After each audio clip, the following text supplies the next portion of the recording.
আসসালামু আলাইকুম প্রিয় দর্শক, অন্য মঞ্চ চ্যানেলে আপনাদের সকলকে স্বাগত জানাচ্ছি।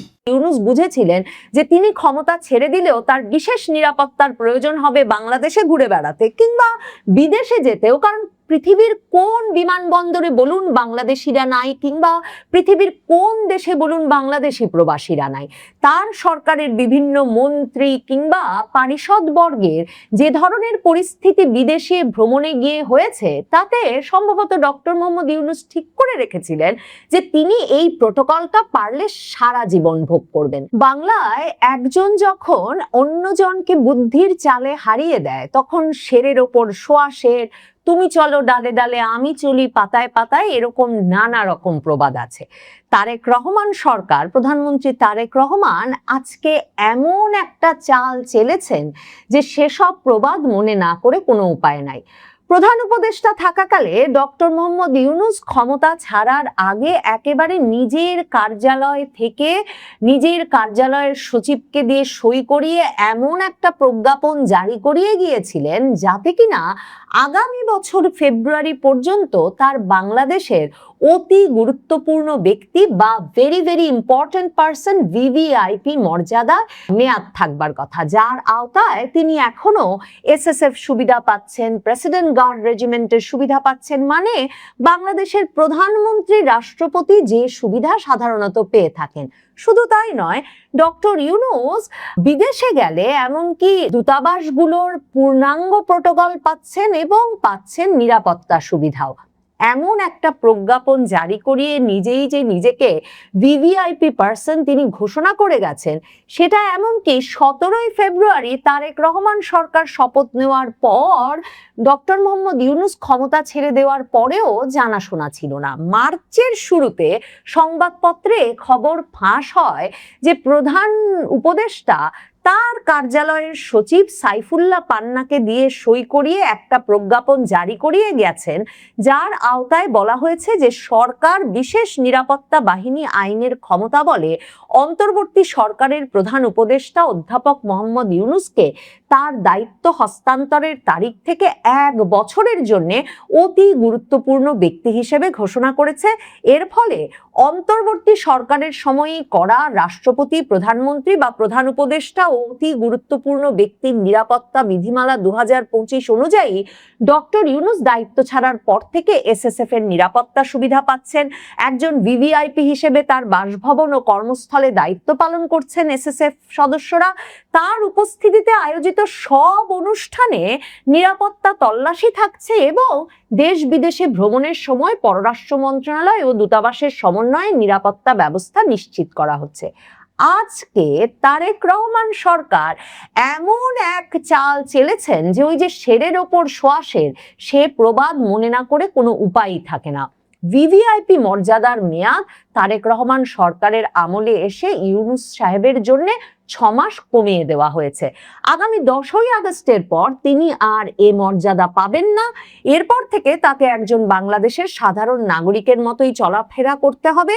এই খবরটি সংবাদ মাধ্যমে সরকারের একাধিক উচ্চ পর্যায়ের সূত্র নিশ্চিত করেছে বলে এখন বাংলাদেশের সংবাদ মাধ্যমগুলোতে খবর বেরিয়েছে।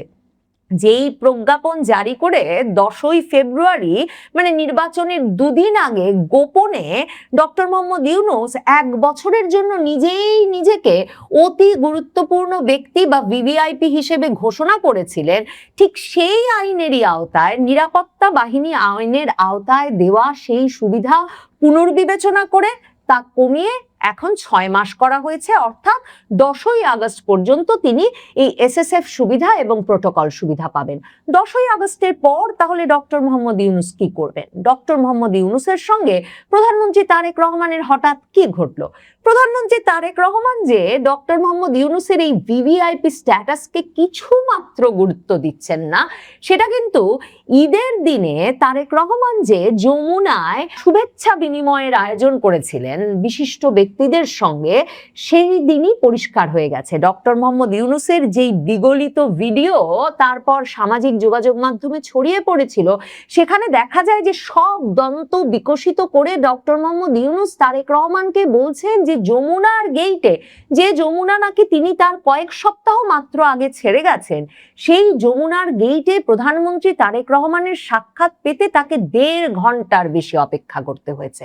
তো রাষ্ট্রের একজন ভিভিআইপি ব্যক্তিত্ব, ভেরি ভেরি ইম্পর্টেন্ট পার্সন, অতি গুরুত্বপূর্ণ ব্যক্তি, যখন এসএসএফ এবং প্রেসিডেন্ট গার্ড রেজিমেন্টের নিরাপত্তা প্রোটোকলের মধ্যে 1.5 ঘন্টা ধরে তারেক রহমানের সঙ্গে দেখা করতে আসা তার দলীয় নেতা কর্মী, দেশের বিশিষ্ট নাগরিক থেকে সাধারণ নাগরিকদের সঙ্গে অপেক্ষায় থাকেন, তখন বুঝতে অসুবিধা হয় না বাংলাদেশের বর্তমান প্রধানমন্ত্রী ইউনূসের নিজেকেই নিজে দেওয়া ওই ভিভিআইপি স্ট্যাটাসকে পাত্তা দেন না, কিংবা তিনি ওই বার্তাটি সেই ভিভিআইপি ব্যক্তিকে দিয়ে দিতে চান যে প্রধানমন্ত্রী মনে করেন না তিনি ভিভিআইপি প্রোটোকল পেয়ে প্রধানমন্ত্রীর সঙ্গে সরাসরি সাক্ষাৎ করার জন্য যোগ্যতার অধিকারী। মানে এই VVIP, very very important person, বাংলাদেশে কে? বাংলাদেশে ঐতিহ্যগতভাবে প্রেসিডেন্ট এবং প্রধানমন্ত্রী এই দুজন এই ভিভিআইপি সুবিধা, এসএসএফ প্রোটোকল এবং প্রেসিডেন্ট গার্ড রেজিমেন্টের সুবিধা পেয়ে আসেন। এই যে ইউনূস নিজেই নিজেকে 1 বছরের সুবিধাটা দিয়েছেন, সেটার যুক্তি হিসেবে তার প্রেস সচিব শফিক সংবাদ মাধ্যমকে বলেছিলেন বটে যে এর আগে 2001 সালে ক্ষমতা ছাড়ার সময় তত্ত্বাবধায়ক সরকারের উপদেষ্টা লতিফুর রহমানও এ কাজ করেছিলেন, কিন্তু সেই ঘটনা ছাড়া শেখ হাসিনা, খালেদা জিয়া কেউই এমনকি প্রধানমন্ত্রিত্ব ছেড়ে 1 বছরের জন্য এসএসএফ সুবিধা ধরে রেখেছেন বা কোনো বিশেষ নিরাপত্তা সুবিধা ধরে রেখেছিলেন, বাংলাদেশের ইতিহাসে এই রেকর্ড নাই। এই সুবিধাটি একেবারেই বাংলাদেশের প্রধানমন্ত্রী এবং বাংলাদেশের প্রেসিডেন্টের জন্য নির্ধারিত ছিল। ইউনূস আমলেই এমন একটা আইন আনা হয়, এই কথাটা মাথায় রেখেই সম্ভবত, যে ইউনূস বুঝেছিলেন যে তিনি ক্ষমতা ছেড়ে দিলেও তার বিশেষ নিরাপত্তার প্রয়োজন হবে বাংলাদেশে ঘুরে বেড়াতে কিংবা বিদেশে যেতেও, কারণ পৃথিবীর কোন বিমানবন্দরে বলুন বাংলাদেশিরা নাই, কিংবা পৃথিবীর কোন দেশে বলুন বাংলাদেশি প্রবাসীরা নাই। তার সরকারের বিভিন্ন মন্ত্রী কিংবা পারিষদ বর্গের যে ধরনের পরিস্থিতি বিদেশে ভ্রমণে গিয়ে হয়েছে, তাতে সম্ভবত ডক্টর মোহাম্মদ ইউনূস ঠিক করে রেখেছিলেন যে তিনি এই প্রোটোকলটা পারলে সারা জীবন ভোগ করবেন। এ কারণে ইউনূস সাহেব তার অন্তর্বর্তী সরকারের সময় রাষ্ট্রপতি, প্রধানমন্ত্রী বা প্রধান উপদেষ্টা এবং অতি গুরুত্বপূর্ণ ব্যক্তির নিরাপত্তা বিধিমালা 2025 প্রণয়ন করেন, এবং সেই আইন অনুযায়ী কিন্তু ডক্টর ইউনূস দায়িত্ব ছাড়ার পর থেকে এসএসএফ এর নিরাপত্তা সুবিধা ভোগ করে আসছেন। এই যে অতি গুরুত্বপূর্ণ ব্যক্তি, ডক্টর ইউনূস নিজের এই অতি গুরুত্বপূর্ণ ব্যক্তি হিসেবে নিজেকে চিহ্নিত করে এসএসএফ সুবিধা পাওয়ার বিষয়টি জায়েজ করতে খালেদা জিয়া যখন মৃত্যুশয্যায়, মানে মৃত্যুশয্যায় হাসপাতালে 11 দিন পার করে ফেলেছেন, তখন হঠাৎ করে খালেদা জিয়াকে এভার কেয়ার হাসপাতালে তার নিবিড় পর্যবেক্ষণ কেন্দ্রের বাইরে এসএসএফ মোতায়েন করা হয়। মানে সে সময় অনেকেই প্রত্যাশা করেছিলেন যে, তখনও যেহেতু খালেদা জিয়া পুত্র তারেক রহমান বলছেন যে তার দেশে ফেরার বিষয়টি তার একক নিয়ন্ত্রণাধীন নয়, অনেকেই মনে করছিলেন তারেক রহমান হয়তো নিরাপত্তার শঙ্কার কারণে দেশে ফিরতে পারছেন না। এবং এই প্রশ্ন সংবাদ মাধ্যমের তরফে তখন করা হয়েছিল যে তারেক রহমানও কি তাহলে জিয়া পরিবারের সদস্য হিসেবে, খালেদা জিয়ার পুত্র হিসেবে দেশে ফিরলে এসএসএফ সুবিধা পাবেন? কারণ কেউই যুক্তিতে বুঝতে পারছিলেন না খালেদা জিয়া যতদিন নিজের বাড়িতে ছিলেন এর আগে, তখন এসএসএফ সুবিধা দিল না ইউনূস সরকার। হঠাৎ করে তিনি যখন মৃত্যুশয্যায়, তখন কেন হাসপাতালে তার জন্য এসএসএফ সুবিধা দিতে হবে? কিন্তু তখন ব্যাপক গাম্ভীর্যের সাথে সৈয়দা রিজওয়ানা হাসান, প্রেস সচিব শফিক, তারা রীতিমতো সংবাদ সম্মেলন করে ঘোষণা দেন যে খালেদা জিয়া ছাড়া আর কাউকে এসএসএফ সুবিধা দেওয়ার কোনো সুযোগ নাই বর্তমান সরকারের। কাজেই এই অন্তর্বর্তীকালীন সরকার কিন্তু এমনকি তারেক রহমানের নিরাপত্তার কথা বিবেচনা করে সে সময় বিএনপির অনেক নেতৃবৃন্দই যে প্রত্যাশা করেছিলেন যে সরকার তার জন্যও একটা এসএসএফ সুবিধার ব্যবস্থা করবে, সে সুবিধা তখন দেয় নাই। অথচ নিজের জন্য সে সুবিধা নিশ্চিত করে ডক্টর মোহাম্মদ ইউনূস ক্ষমতা ছেড়েছেন, তারেক রহমান সেই সুবিধার একেবারে বাড়া ভাতে ছাই ঢেলে দিয়েছেন। মানে তিনি এই আরাম, এই আয়েশ কিছুতেই, বিশেষ করে এই যে একটা সম্মানিত ব্যক্তির ভাব নেওয়া ডক্টর মোহাম্মদ ইউনূসের, সম্ভবত সেই সম্মানিত ব্যক্তির ভাবটুকু ডক্টর মোহাম্মদ ইউনূসের কাছ থেকে কেড়ে নিতে চাইছেন প্রধানমন্ত্রী তারেক রহমান। কিন্তু কেন? প্রধানমন্ত্রী তারেক রহমান তো জুনে যখন ডক্টর মোহাম্মদ ইউনূস দেশি বিদেশি চাপে অস্থির হয়ে তারেক রহমানের সঙ্গে বৈঠক করতে লন্ডন ছুটে গিয়েছিলেন, তখন তো নাকি তারেক রহমান ডক্টর মোহাম্মদ ইউনূসকে বলেছিলেন যে মুরব্বি হয়ে মাথার ওপরে থাকবেন খালেদা জিয়া আর ডক্টর মোহাম্মদ ইউনূস। এরপর থেকেই ডক্টর মোহাম্মদ ইউনূসের মনে এই প্রত্যাশা ভীষণভাবে দানা বেঁধে উঠেছিল যে তারেক রহমান রাজি তার যে স্বপ্ন, তার যে প্রত্যাশা, সেটা পূরণে রাষ্ট্রপতি হিসেবে ডক্টর মোহাম্মদ ইউনূসকে নিয়োগ দিতে। এই যে রাষ্ট্রপতি আর প্রধানমন্ত্রীর মধ্যে ক্ষমতার ভারসাম্য করতে হবে, সংস্কারের এসব যে প্রস্তাব, মানে সংসদীয় পদ্ধতির সরকারে বরাবর প্রধানমন্ত্রী সর্বোচ্চ ক্ষমতাধর ব্যক্তি, কিন্তু এই ইউনূস কিংবা সুশীল সমাজের যে বরাবরের সেই ১-১১ সরকারের সময় থেকে যে রব সংস্কারের, তাতে সবসময় প্রধানমন্ত্রী রাষ্ট্রপতির মধ্যে একটা ভারসাম্যের কথা বলা হয়। এই যে জুলাই সনদে যেসব সংস্কার প্রস্তাব এনেছে ডক্টর ইউনূসের বাহিনী, জামায়াতে ইসলামী, জাতীয় নাগরিক পার্টি, যাতে এখন বিএনপি সরকার কর্ণপাতও করছে না এবং জুলাই সনদ ওভাবে বাস্তবায়ন করবে না তা জানিয়ে দিয়েছে, কারণ তারা বলছে আগেই তারা আপত্তি জানিয়ে রেখেছে ছিল, সেই জুলাই সনদে স্পষ্টভাবে এই রাষ্ট্রপতি প্রধানমন্ত্রীর ক্ষমতায় ভারসাম্যের কথা বলা হয়েছে। রাষ্ট্রপতি কি কি নিয়োগ দিতে পারবেন প্রধানমন্ত্রীর পরামর্শ ছাড়া সেসব যেভাবে নির্ধারিত হয়েছে সেখানে, এবং যে ধরনের ব্যক্তিকে রাষ্ট্রপতি পদে নিয়োগের কথা বলা হয়েছে জুলাই সনদে, মানে যিনি কিনা দলের ব্যক্তি হবেন না, কোনো দলীয় ব্যক্তি হবেন না, সরকারি দল বিরোধী দল সকলেই যাকে মেনে নেবেন এমন একজন ব্যক্তিকেই শুধুমাত্র রাষ্ট্রপতি করতে হবে, এসব যে প্রস্তাব দেওয়া হয়েছে জুলাই সনদে, সেগুলো যে ইউনূসকে মাথায় রেখেই করা হয়েছে তা একরকম পরিষ্কার ছিল। এখন সম্ভবত ইউনূসের সেই স্বপ্নসাধ ক্রমাগত ভেঙে পড়তে শুরু করেছে এবং 10ই আগস্টের পর তিনি আসলে ঠিক কিভাবে নিজেকে নিরাপদ রাখবেন, কিভাবে তার প্রতিষ্ঠানকে নিরাপদ রাখবেন, এই প্রত্যেকটি বিষয়ই সম্ভবত এখন নতুন করে তার কৌশল নির্ধারণ করতে হবে। কারণ অন্তর্বর্তীকালীন সরকারের প্রধান উপদেষ্টা হিসেবে যমুনায় সুরক্ষিত থাকার সময়েই কিন্তু গ্রামীণের একেবারে সদর দপ্তর থেকে শুরু করে বাংলাদেশের বিভিন্ন স্থানে গ্রামীণের বিভিন্ন শাখায় হামলার ঘটনা ঘটছিল। কাজেই তখন থেকেই এই আলাপটা বাংলাদেশের টেলিভিশনের বিভিন্ন টক শোতে বিভিন্ন আলোচকেরা তুলছিলেন যে ইউনূসের আমলে যে ধরনের মবের ঘটনা ঘটেছে, যখন যেখানে যার বাড়িতে ইচ্ছা ঢুকে আগুন দেওয়া হয়েছে, লুটপাট করার ঘটনা ঘটেছে, ইউনূস সাহেব নিজে যে এর শিকার হবেন না তা কে বলতে পারে? কাজেই ডক্টর মোহাম্মদ ইউনূসকে আসলে নতুন করে তার নিরাপত্তা, তার প্রতিষ্ঠানের নিরাপত্তার কৌশল নির্ধারণ করতে হবে।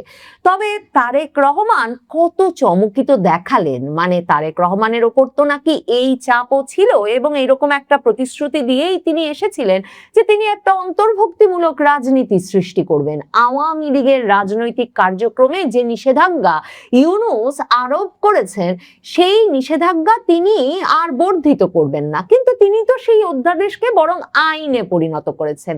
কাজেই কে বলতে পারে ডক্টর মোহাম্মদ ইউনূসকে জুনে তিনি যে কথা দিয়েছিলেন সে কথা অনুযায়ী শেষ পর্যন্ত সত্যি মাথার ওপরে ইউনূসকে বসান কিনা। মানে পররাষ্ট্রমন্ত্রী হিসেবে সেই খলিলুর রহমানকে তো তারেক রহমান গিলেছেন, যেই খলিলুর রহমান তারেক রহমান সম্পর্কে বাজে মন্তব্য করায় বিএনপি খলিলুর রহমানের পদত্যাগ দাবি করেছিল ইউনূস আমলে। কাজেই কি ঘটছে বলা মুশকিল। আগস্টে কিছু একটা ঘটছে বটে এবং সেই ঘটনা ঘটবার কথা মাথায় রেখেই যে ইউনূসের এসএসএফ সুবিধা আপাতত বাতিল করা হলো তা নিশ্চিত। হয় ইউনূসকে পালাতে হবে, লুকিয়ে থাকতে হবে, আর না হলে ইউনূস হয়তো বঙ্গভবনে ঢুকে পড়বেন। ক্ষমতা ছাড়ার পরে সম্ভবত এটাই সবথেকে বড় চপটাঘাত। এমন করে চপটাঘাত জাতীয়ভাবে আর পড়েনি। ক্ষমতা ছাড়ার পরে প্রচণ্ড সমালোচনা, প্রচণ্ড ট্রল, প্রচণ্ড মানে গালিবাজির মানে মুখোমুখি হতে হয়েছে তাকে। নানাভাবে তার সরকারের সমালোচনা এবং তার সরকার যে দেশ বিক্রির চুক্তি আমেরিকার সঙ্গে করে গেছে, দেশকে ধ্বংস করে গেছে, এমনকি মুখে ইসলামের নাম নিয়ে আমেরিকা থেকে শূকরের মাংস আমদানিতে বাংলাদেশ বাধা দিতে পারবে না, এরকম চুক্তিও যখন করে গেছে, তখন তার পক্ষের শক্তিগুলো বড় ধরনের বিপদে পড়ে গেছে। যারা ধর্ম নিয়ে বিভিন্ন সময় ব্যবসা করে, রাজনীতি করে, তারা এই শূকরের মাংসের চুক্তি নিয়েও প্রফেসর ইউনূসের বিরুদ্ধে একটি টু শব্দ করছে না। আপনারা নিশ্চয়ই বুঝতে পারছিলেন যে প্রথম থেকে কার কথা বলছি। হ্যাঁ, অন্তর্বর্তীকালীন সরকারের প্রধান প্রফেসর ইউনূসের কথা বলছি। ভয়াবহ রকমের চপরাঘাত আজকে সরকার তাকে দিয়েছে, কিংবা সরকারের পক্ষ থেকে যে সিদ্ধান্ত নেওয়া হয়েছে সেটা একটা বড় চপরাঘাত। প্রফেসর ইউনূস ক্ষমতা ছাড়ার মাত্র 2 দিন আগে নিজেই নিজেকে ভিআইপি ঘোষণা করেছিলেন এবং 1 বছরের জন্য ভিআইপি না ভিভিআইপি 1 বছরের জন্য এসএসএফ নিরাপত্তা, অর্থাৎ রাষ্ট্রের সর্বোচ্চ নিরাপত্তা, যে নিরাপত্তা প্রধানমন্ত্রী এবং রাষ্ট্রপতি একমাত্র পেয়ে থাকেন, সেই নিরাপত্তা নিজের জন্য ব্যবস্থা করে গিয়েছিলেন। এবার সরকার তার সেই নিজেই নিজেকে ভিভিআইপি ঘোষণার মেয়াদ কমিয়ে দিল, কমিয়ে অর্ধেক করে দিল। অর্থাৎ তার মানে ক্ষমতায় থাকাকালীন নিজের করে নেওয়া সম্পদ সরকার এবার কেড়ে নিল। এই যে কেড়ে নেওয়া এর চাইতে যদি মানে অনেকে বলছেন যে এর চাইতে বোধহয় জুতার বাড়িও অনেক বেশি সম্মানজনক। কি হলো? সরকার কেন কেড়ে নিল? কি সিদ্ধান্ত হলো? এরপরে কি হবে? প্রফেসর ইউনূস কি এই মুহূর্তে দেশে আছেন নাকি দেশের বাইরে? তিনি খুব দ্রুতই কি তাহলে দেশ ত্যাগ করছেন, নাকি ভেতরে ভেতরে অন্য কোনো খেলা চলছে? গতকালকে পর্যন্ত আলোচনা ছিল যে প্রফেসর ইউনূসকে বিএনপি সরকার রাষ্ট্রপতি বানিয়ে দিচ্ছে, এরকম আয়োজন চলছে এবং সেটা আন্তর্জাতিক চাপে বিএনপি সরকার বাধ্য হচ্ছে। কিন্তু আজকেই পরিস্থিতি গেল একেবারে 360 ডিগ্রি উল্টে। চলুন আলোচনা করে বুঝে দেখার চেষ্টা করি প্রফেসর ইউনূস এর চাইতে বেশি অপমানিত হয়েছেন কিনা তার জীবদ্দশায়। থাকবেন পলিটিক্স টিভির নিয়মিত দর্শক। বলছিলাম প্রফেসর ইউনূসের ভিভিআইপি মর্যাদা মানে কেড়ে নিয়েছে অর্ধেক, মানে পুরোটা কেড়ে নেয়নি, একটু সম্মান জানিয়েছে সরকার। প্রফেসর ইউনূস নিজেই নিজেকে যে 1 বছরের জন্য ভিভিআইপি ঘোষণা করেছিলেন এবং এসএসএফ নিরাপত্তায় তিনি এখনও আছেন, 1 বছর ব্যাপী থাকবেন ক্ষমতা ছাড়ার পরে। অর্থাৎ তিনি ক্ষমতা ছেড়েছেন 17ই ফেব্রুয়ারি, তা মানে পরের বছর 2027-এর 17ই ফেব্রুয়ারি পর্যন্ত তিনি এই নিরাপত্তার বেষ্টনীর মধ্যে থাকবেন, এরকম বন্দোবস্ত করে গিয়েছিলেন। কিন্তু সরকার অর্ধেক করে দিয়েছে সেই ব্যবস্থা, 6 মাস কমিয়ে দিয়েছে। এই 6 মাস কমিয়ে দেওয়ার সিদ্ধান্তটাই যে তার উপরে একটা বড় চপটাঘাত, এটা বুঝতে আপনাকে বিশাল কোনো জ্ঞানী হওয়ার প্রয়োজন নেই। কি সিদ্ধান্ত হলো এই ফটোকার্ডটা দেখে নিন। সেখানে বলা হচ্ছে যে ডক্টর ইউনূসের অতি গুরুত্বপূর্ণ ব্যক্তির মর্যাদা 6 মাস কমল। ত্রয়োদশ জাতীয় সংসদ নির্বাচনের 2 দিন আগে গত 10 ফেব্রুয়ারি এক প্রজ্ঞাপনে ডক্টর ইউনূসকে অতি গুরুত্বপূর্ণ ব্যক্তি ঘোষণা করা হয়। নির্বাচিত সরকার গঠনের 2.5 মাসের মাথায় তা কমিয়ে 6 মাস করা হলো। ফলে তার জন্য 1 বছরের বিশেষ নিরাপত্তা বাহিনী এসএসএফ নিরাপত্তা সুবিধা 6 মাস হারালো। অর্থাৎ 2.5 মাস পার হয়ে গেছে, আর 4.5 মাস তিনি এসএসএফ নিরাপত্তা পাবেন। এর আগে বিভিন্ন সরকার প্রধানের মানে কিংবা রাষ্ট্রপতির ক্ষেত্রে আমরা দেখেছি, কিংবা এর আগে তত্ত্বাবধায়ক সরকারের প্রধানের ক্ষেত্রে দেখেছি যে 3 মাস রাষ্ট্র তাকে মানে বিশেষ নিরাপত্তা দিয়েছে, ক্ষমতা ছাড়া 3 মাস দিয়েছে। কিন্তু প্রফেসর ইউনূস নির্লজ্জভাবে নিজেই নিজেকে ভিভিআইপি ঘোষণা করেছেন, যেটা পৃথিবীতে বিরল, এবং 1 বছরের জন্য তিনি এসএসএফ নিরাপত্তার বন্দোবস্ত করেছেন। অথচ মুখে তিনি ন্যায়ের কথা, সংস্কারের কথা প্রতিনিয়ত বলেছেন। আরেকটা ফটোকার্ড দেখুন। প্রফেসর ইউনূসের কার্টুন দিয়ে তারা বলেছে যে ডক্টর মোহাম্মদ ইউনূসের ভিভিআইপি মর্যাদার মেয়াদ 1 বছরের জায়গায় 6 মাস করেছে সরকার। 10 আগস্টের পর তিনি আর এসএসএফ নিরাপত্তা পাবেন না, ফলে সাধারণ নাগরিকের মতোই চলতে হবে তাকে। যখন সাধারণ নাগরিকের মতোই তাকে এদেশে চলতে হবে, তখন কি তিনি দেশে থাকবেন? এটা কিন্তু কোটি টাকার প্রশ্ন। তিনি কি দেশে থাকার মতো সাহস করবেন? গতকালকেই বীর মুক্তিযোদ্ধা বিশিষ্ট আইনজীবী, সিনিয়র আইনজীবী জেডাই খান পান্না তিনি বলেছেন যে মব যদি হয় তাহলে প্রফেসর ইউনূসের উপরে হবে, যদিও তিনি বলেছেন যে আমি এটাকে সমর্থন করি না। যে মবের রাজত্ব প্রফেসর ইউনূস মানে গড়ে গিয়েছেন, যে মবের সাম্রাজ্য তিনি প্রতিষ্ঠিত করে গেছেন, সেই মবের সাম্রাজ্যের মধ্যে তাকেও বাস করতে হবে, কারণ মব তো এখনো থামেনি, মানে ভিন্ন মাত্রায় মব হচ্ছে। এতদিন যারা মব করেছে তাদের উপরে এখন মব হচ্ছে, মব ধেয়ে যাচ্ছে। প্রফেসর ইউনূসের দিকেও ধেয়ে যেতে পারে এরকম আলোচনা কিন্তু অনেকেই করেছেন। জেডাই খান পান্না বললেন, এর আগে আনিস আলমগীর বলেছেন, অনেকেই বলেছেন, অনেকেই যে বলেছেন, এবং অনেকের এই বলাগুলো যদি সত্যে পরিণত হয় তাহলে পরিস্থিতি কোন দিকে যাবে সেটাও একটা মানে বড় ব্যাপার। কিন্তু এই বড় ব্যাপারের চিন্তা যখন আপনি করবেন তখন অনেক কথাই, অনেকের অনেক মন্তব্য, পূর্বে করা মন্তব্য, এখন করা মন্তব্য, অনেক কিছুই গুরুত্ব দিতে হবে। যেমন যাকে প্রফেসর ইউনূস শুধুমাত্র তার সমালোচনা করার জন্য মেটিকুলাস ডিজাইনে সন্ত্রাস বিরোধী আইনে কারাগারে পাঠিয়েছিলেন এবং 3 মাসের বেশি সময় তাকে কারাগারে থাকতে বাধ্য করেছিলেন, সেই সাংবাদিক আনিস আলমগীর কালের কণ্ঠের ফটোকার্ড শেয়ার করে তিনি লিখেছেন, তার পোস্টটা দেখে নিন।